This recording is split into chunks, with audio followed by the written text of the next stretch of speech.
舞台下人群随着音乐摇摆，全场嗨翻天，彩色粉尘喷出，将气氛炒到最高点。但下一秒火光四起，瞬间陷入火海。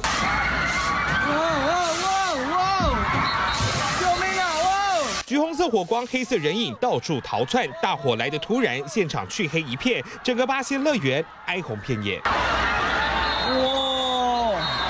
大火灼烧，全身疼痛不已，但这火到底从哪来？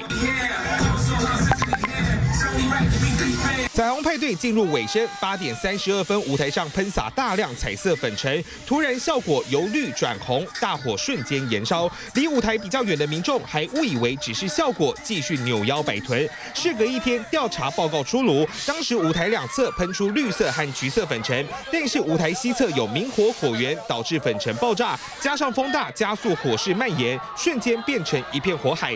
至于这个明火来源，初步认定有民众抽烟的可能性较大，目前还在过滤现场画面清查。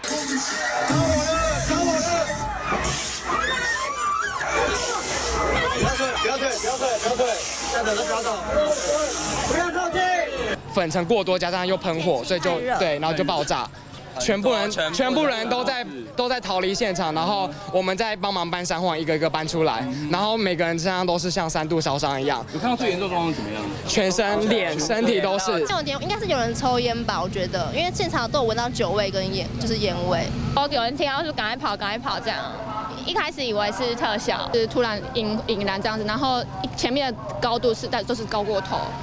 然后再慢慢散过来，这样。急着找水降温，但活动会场是抽干的造浪池，近距离内根本没有水源，民众只好一路跑到100公尺外的飘飘河，跳到水中降温。